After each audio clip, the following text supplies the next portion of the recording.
We noted earlier, Art actually is the only one here who gets the armchair in the whole room. So welcome again, however you are connecting online or here in the room. Thank you for showing up for yourself, for others, for the world we all want together. I invite you now, as you're moved, to take some deeper breaths. To tune in to whatever it is God has for each of us today. And I offer this prayer from Psalm 19. God, may the words of my mouth and the meditations of all our hearts be acceptable in your sight, our rock and our redeemer. Amen. You have bad reviews on Google, someone told me not long ago. Horrified and extremely curious, feeling like I should have known, but at the same time feeling baffled. Even churches are measured with 5 stars, being judged by a one-time experience, no less. As soon as I saw Erica next, I raced to the welcome table. Did you know there is a place on the internet where the church has bad reviews? She assured me she would investigate and lead me to the place in the World Wide Web where I could find them and see for myself. When she did, I arrived at a list of varying numbers of yellow stars, and people I know and people I don't, and all kinds of fascinating comments about us, Community UCC. One person said how warm and welcoming we are, and how the contemplative service was quiet and still and thoughtful. Another person's review said, wonderful, loving, caring church, very open and accepting, check it out. Another review said, I love the community here, a very progressive and open-minded church with solid and forward-thinking leadership, while another simply commented that we are a progressive church involved in social justice and other important issues. One person, this one made me laugh, gave a review that had nothing to do with religious things and commented simply that this was a great place to start hiking on the Bear Creek path. And then there are a couple that are decidedly negative, like this reviewer who wrote one line about how we aren't really a church at all. And another who wrote a soliloquy saying that this church is far from accurate, and I quote, as a Christian, knowing well the Bible and its truth, what is taught here is complete heresy. What this church presents as many paths to heaven flies in the face of all of the Gospels, the book of Acts, Romans, Galatians, Ephesians, and even Revelation. And what you swear in court to say the truth, the whole truth, and nothing but the truth, so help you God, this place is anything but. For the true believer, stay away. In a perfect world, I would love to actually engage this person, ask a few questions. What does it mean to you to be a true believer? What is heaven to you? What does it mean to you to have one particular path? And are you stressed about that? I know that such a thing isn't likely possible. And I just want to say for the record that our church is biblically based. We take Jesus' words very seriously, and we try to do what he did. So I want to give each of you permission in this climate to claim that. My church is biblically based. But I think what the reviewer was really trying to say is that we are confusing. We don't fit his mental map or the tiny theological box created by the church fathers 1,700 years ago next year. We don't fit the creeds or the dogmas. We understand that spiritual depth needs nuance. And we understand that one of the gifts of our heritage in the United Church of Christ is covenant over creed, freedom of theological expression. We understand that we are each on our own spiritual journeys while having something to offer one another. We understand that for us, it's unity over conformity. Among us, we have people who grew up Catholic and still feel connected to that tradition, and people who grew up Catholic and want nothing to do with it. Among us, we have people who grew up Methodist and Unity, Lutheran and Unitarian Universalist, Pentecostal and Evangelical. Some of us even grew up in the United Church of Christ and its predecessor threads. Some of us from New Age spirituality. Some of us from nothing at all. Some of us come from Buddhism. And for a long time, we had even some folks from the Jewish tradition, but I'm not sure we do anymore. Who did I miss?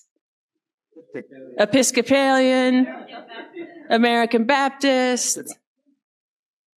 What binds us together is our shared commitments, the covenants that hold us and invite us into a certain kind of relationship with each other, with the sacred, and with our own spiritual journeys, with the world we practice together and work for beyond this place. I think it's quite challenging to be as diverse as we are, especially for the person in my role. And also, I think it's what Jesus intended. And I think it's important, precious even, a sacred treasure in a divided time like this. Another reviewer of our church wrote, I've avoided Christian churches because of the dogma and prejudices I have encountered. But this place, there are Buddhists, Jews, Catholics, agnostic, 12-steppers, seekers of all sorts. And Reverend Nicole rips up the old ideas about church and Christianity, upending old school teachings, getting to the core of what matters in life. Justice and action are front and center in this congregation. They are doing a lot for people experiencing addiction too. Check the website. The contemplative service Sunday mornings are always sweet when I'm in a reflective space. Thank you, whoever you are who wrote that.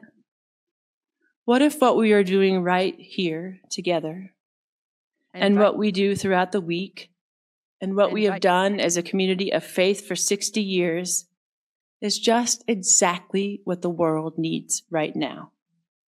We live out the calling of being a true community, holding relationships across differences of many kinds by design. We don't curate this gathering. It's not invitation only. We care for each other and do good alongside one another, knowing we don't all think the same way. We care about belonging much more than believing, and we put our lives together. And I do believe that community is just what the world needs in this moment. Because we know how to love what is and also what could be right into existence. In the Gospel of Mark today, we have some apocalyptic writings where Jesus says something that sounds familiar to what we read this summer in the Gospel of Mary, and maybe you noticed that. You remember in Mary chapter 4 where we get, be on guard so that no one deceives you? Well, here we have something similar. Beware that no one leads you astray. Many will come in my name and say, I am he. And they will lead many astray, and you will hear of wars and rumors of wars. Do not be alarmed. This must take place. For nation will rise against nation, kingdom against kingdom, earthquakes and famines. All of this is happening right now as we are here in this room. Many are being led astray, led away from our interconnectedness on this planet.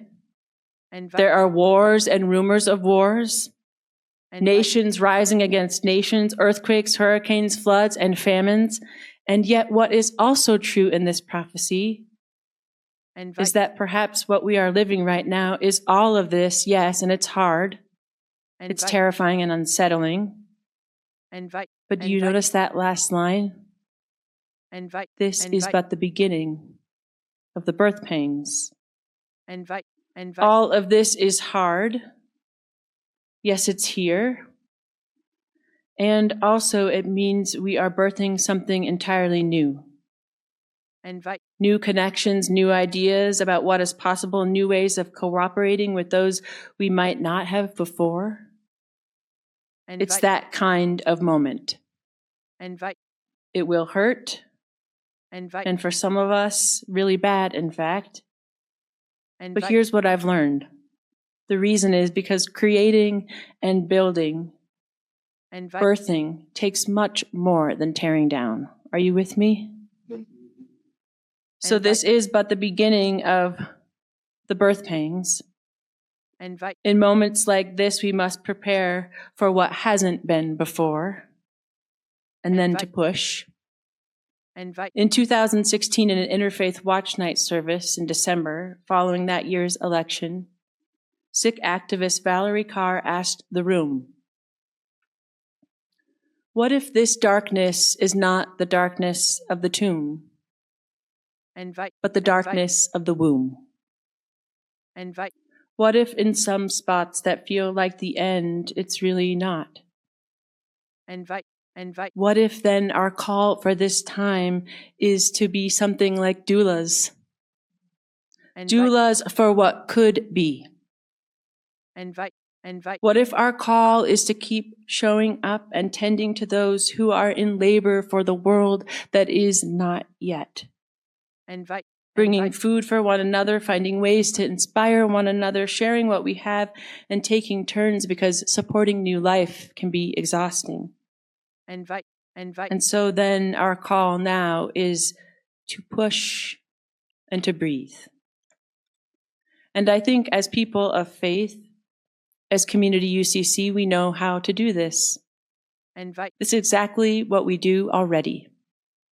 Being and building beloved community, committed to one another, loving what is, and also loving what could be into existence. Doulas for possibility. This is but the beginning of the birth pangs. And we know how to do that. We have always been, for one another and for the world, keepers of dreams and hopes yet to be born, individually and collectively. We are community. We are already engaged in the work of showing up to birth something new, even where it doesn't seem possible. We help bring hope into one another's worlds, and as Joanna Macy wrote, with active hope, we realize that there are adventures in store, strengths to discover, and comrades to link arms with.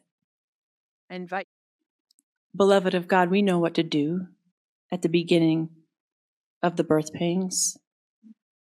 A community like ours can handle what is hard because we know what is hard to do is often what is holy to do.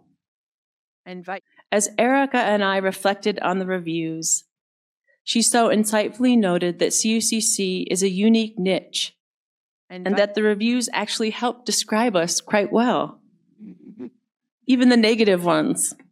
So we decided to leave them all up. We are difficult to pin down because we are community, not the kind with coerced agreement or the type that demands conformity. We are deep and true and real, holding space for nuance and difference, loving God and what is and what could be, following Jesus on our own and together. We include people of all ages and life stages. We are neurodivergent and non-binary. We are typical and traditional, radical and innovative. We are people who are just getting by, people who are wealthy, people with enough, and all of us share what we have. We are people who are devoted to contemplation, people devoted to hiking, people devoted to singing and serving. We are agnostics and more traditional believers. We are progressive Christians and those who refuse to claim any label at all. We are people who aren't sure but just love this place and this people. We are community. We are messy and beautiful and complicated, and I am so grateful to be a part of it. I love giving back a portion of my salary to this place, and this year I'll give a little over 5%. I love doing it because it feels like participating in a little bit of heaven here on earth. It's my privilege to be a part of a community like this, and we know what to do at the beginning of the birth pains. We know how to be doulas for what could be. We are community. So, beloved of God, we'll take a few minutes as you're moved to share what's come up for you. What new thing would you like to welcome into the world from some of the birth pains of this moment? What do you love the most about our messy, beautiful community?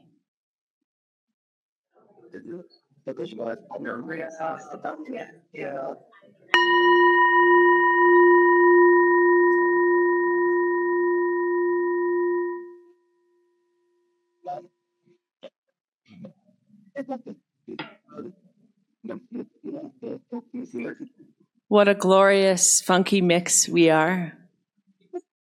We are messy and beautiful. We know what to do at the beginning of the birth pains. We know how to be doulas for what could be.